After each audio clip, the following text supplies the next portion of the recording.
Hey guys, Anime West Reviews here. It's going to be a review for Trinity 7, Chapter 74. Excuse that. But yeah. So it's a pretty good chapter overall. It's titled Lost Magus and Alchemic Daughter. So we start the chapter off with it giving some backstory. It says, long ago there was a world-destroying magic king, but 7 kings who took sorcery to its limits waged a fierce war against the Magic King's army. So you get a couple of reveals and explanations in this chapter. And so yeah, to continue that, in later times it was called the era of the Great Sorcery War. There was a reason these 7 were called kings, the last crest. So yeah, we get an explanation about those.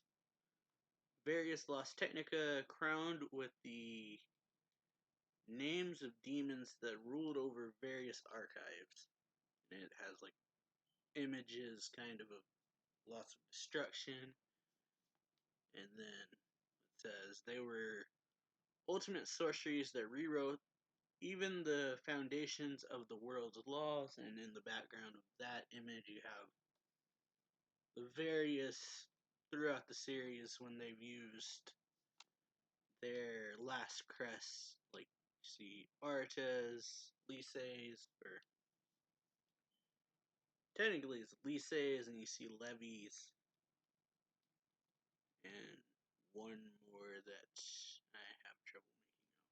Might be Lilith or something. And then it says they were spells that required the greatest of compensation, which even their own users could not lightly pay. So yeah, like how for Lisa using hers, it like froze her time essentially. And I believe that is the most prominent one we've seen. And then it says the king sealed these excessively dangerous last crests, making them usable only by the single magi who could bring each of these various archives to their limits. And that is where we get the Trinity 7, essentially. Consequently, it says those who could acquire the last crest were recognized as the apex wielders of their archives. As the Trinity 7, they had earned the qualification to serve the true Magic King. So, yeah. Now we know why they are called the Trinity 7. And so, yeah, then we go back to not Aaron, but Hidri, and this is why it's pretty much such a big deal for her to be using the last crest. Because even the demon lion guy they're fighting is like, impossible, the last crest. How can you wield the lost technica that only the chosen 7 can? And then Hidri explains that she is a priestess of the world tree who holds qualifications of Ragnarok code. Then we have Anna explain. We pretty much find out the reason why Hidri and Aaron look so similar, and it's apparently that Hidri and Aaron are the reincarnation of a single priestess of the world tree. And that her spirit was split between the two, in other words, they're the same existence. And so, because of that, kind of like they're both Trinity 7 members, essentially, but yeah. It says, Hidri says, we who are qualified to be the Magic King's spouse are reincarnations split into 2, and even if one of us is missing, the other will become the Ragnarok code. So, kind of like having a backup, in a way. As messed up as that sounds. And so the lion guy says, I see the priestess who stands as spouse to the Magic King will go this far for her. Yeah, for him. That's what I meant, not her. And Hidri says, so, since I can entrust Arneson to Aronson, I will defeat you. Siriato of the Malrons. And then he laughs and says, "Very well, then show me with all your strength this fearless resolve." And so you have both Hidri and Anna hold up their weapons and it says, "We must vanish for the one we love, that's fine. Lost art, or it says lost ours, Shaitan." And so then just like when they do that, light starts raining down, like it's coming from the heavens, and so the lion guy's like, "This light," and then as it like as the light spreads over the demons, they just start like getting obliterated and they can't reform according to the guy. And the dragon starts screaming, in pain.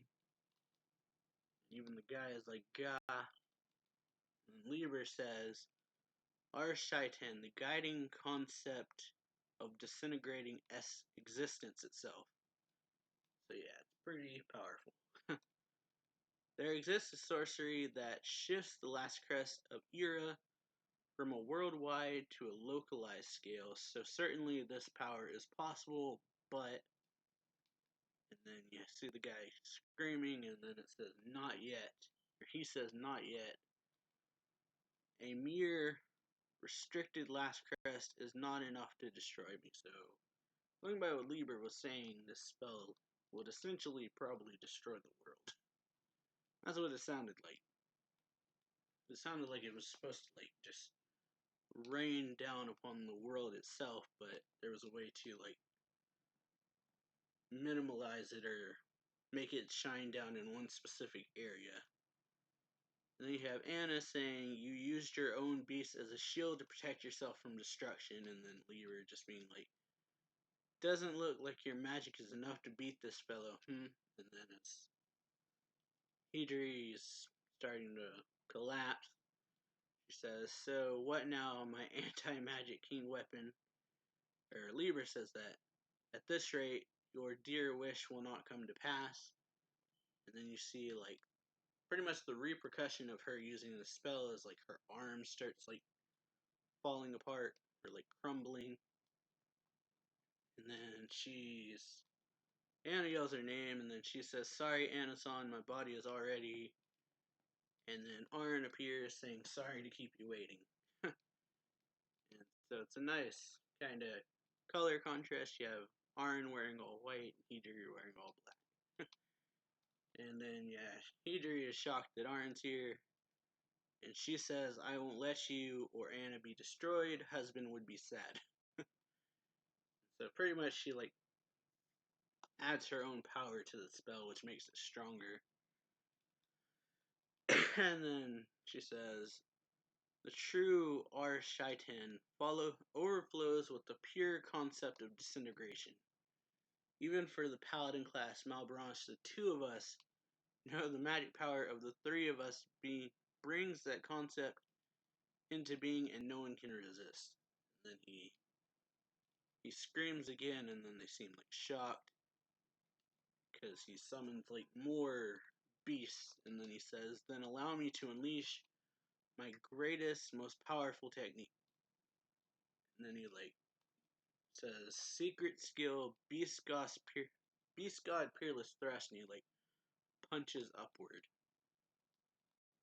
and seems to like hit their magic with like his own. And then Lieber says, "It's breaking the realm that Lieber Academy exists in." And so you have like anime kind of screaming match kind of thing where they scream to try to overpower each other. And then Arn says, "Husband, lend me your strength." And then you have like a kind of spiritual aura to appear behind her. Because apparently she has the Magic King residue. And then it overpowers the Beast Guy's attack and hits him directly. And then he screams and says, "Who could have thought the priestesses of the World Tree and the Saint would chase me this far?" Or the priestess of the World Tree and the Saint would chase me this far. Then he says, these long years spanning eternity and the end I have struggled toward is here at last. And then Liber says, what are you satisfied, Siriato? And he says, or she says, or rather, Master Lafkutiba.